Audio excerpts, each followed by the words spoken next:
Let's go straight into this. This is Donald Trump's economy. In case you guys didn't see Jerome Powell, head of the Fed, talking about some of the dire things that we're approaching, what we're seeing, and that many folks have been predicting even before this guy got into office. While the labor market appears to be in balance, it is a curious kind of balance that results from a marked slowing in both the supply of and demand for workers. This unusual situation suggests that downside risks to employment are rising.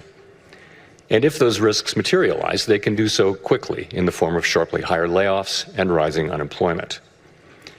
At the same time, GDP growth has slowed notably in the first half of this year to a pace of 1.2%, roughly half the 2.5% pace in 2024. The decline in growth has largely reflected a slowdown in consumer spending. As with the labor market, some of the slowing in GDP likely reflects slower growth of supply or potential output. So that's boring finance talk. That basically, as Jerome Powell went through some of the issues going on with our economy, went over the labor market and GDP.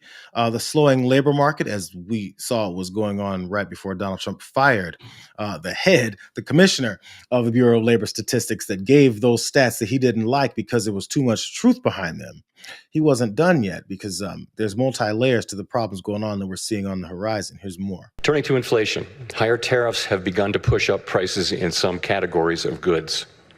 Estimates based on the latest available data indicate that total PCE prices rose 2.6% over the 12 months ending in July. Excluding the volatile food and energy categories, core PCE prices rose 2.9%, above their level of a year ago. Within core, prices of goods increased 1.1% over the past 12 months, a notable shift from the modest decline seen over the course of 2024. The effects of tariffs on consumer prices are now clearly visible. We expect those effects to accumulate over coming months, with high uncertainty about both timing and amounts. The question that matters for monetary policy is whether these price increases are likely to materially raise the risk of an ongoing inflation problem. A reasonable base case is that the effects will be relatively short-lived, a one-time shift in the price level. Of course, one time does not mean all at once. It will continue to take time for tariff increases to work their way through supply chains and distribution networks. Moreover, tariff rates continue to evolve, potentially prolonging the adjustment process. That's Jerome Powell, head of the Fed, talking about our issues now with also inflation and the effects of tariffs. It's going to be gradual, as we've already seen. So when you see prices for things go up by 30 cents at the store for just a small item, or $1 here, and you notice that you're spending more in normal places where you always would before, the response has been from the folks who are trying to defend these policies that it's only grown by so much. It's only a little bit. But what about in comparison to, but not so much, but in comparison to previous years, it's growing exponentially at a rate at the same period of time. So because he can't fire Jerome Powell, what he's going after is to change all the people that are on the board of governors in the Fed. One of those is Fed Reserve Governor Lisa Cook. President Trump, you're going to fire Lisa Cook, the Fed governor, over her mortgage fraud? I'll fire her if she doesn't resign. What she did was bad, so I'll fire her if she doesn't resign. The president of the United States just said, I'm going to fire Fed Governor Lisa Cook because what she did was bad. I'm going to fire her if she doesn't resign.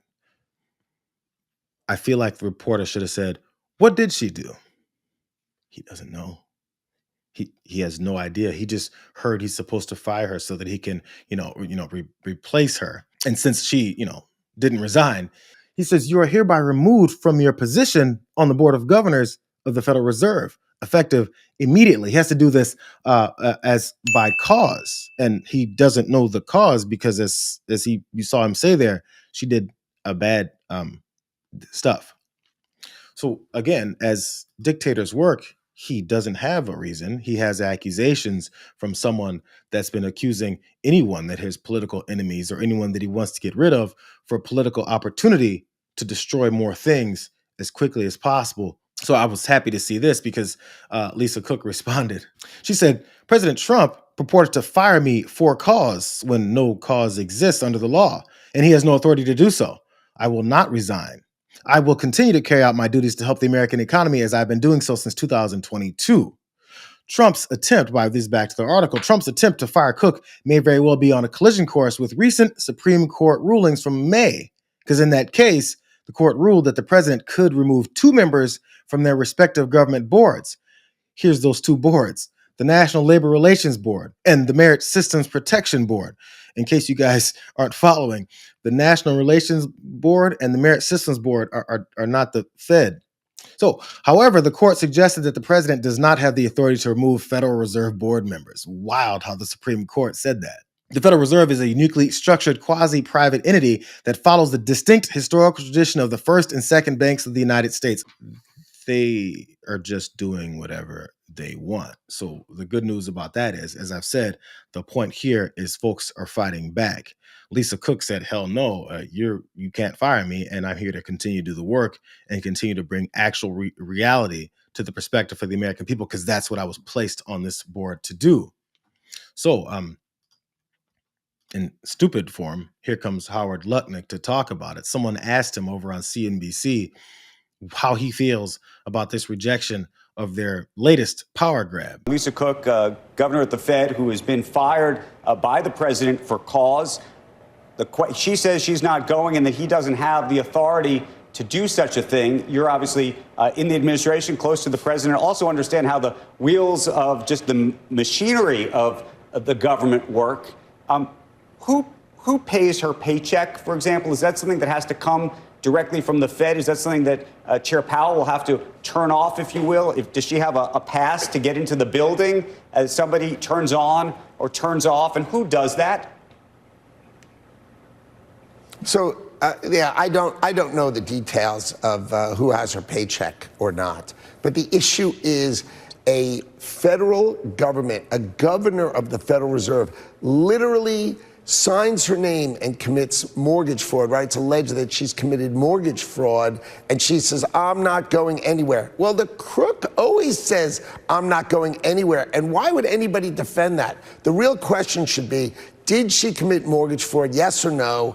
And if you did commit mortgage fraud, please get out of the federal government, get out of the seat of the governor of the Federal Reserve, and go away. You don't deserve to be there if you've committed mortgage fraud. If the answer is that ultimately Chair Powell is the one responsible for that, and he chooses not to, then the secondary question becomes, does the president try to fire him for cause?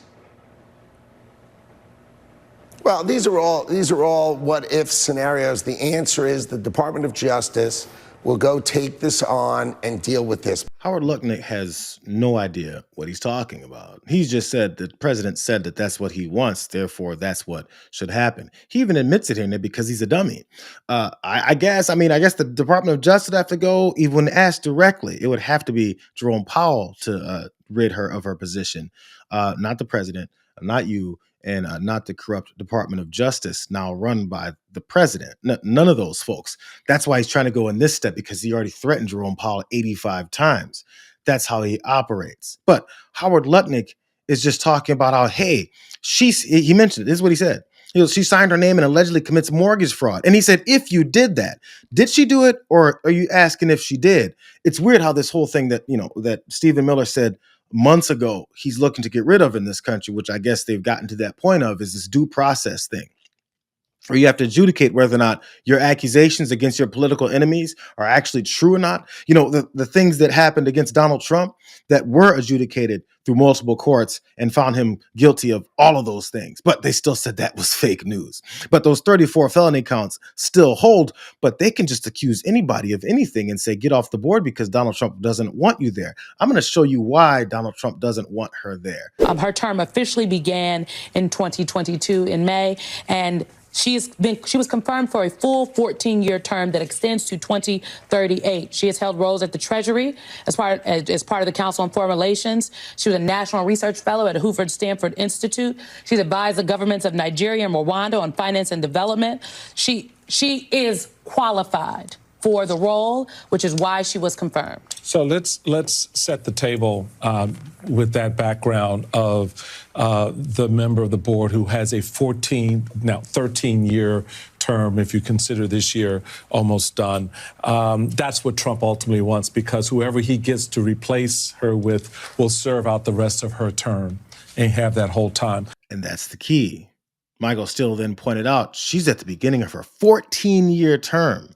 Donald Trump says, I can appoint some lackey to kiss my ass like Howard Lutnick does for the next 13 years. This will be wonderful.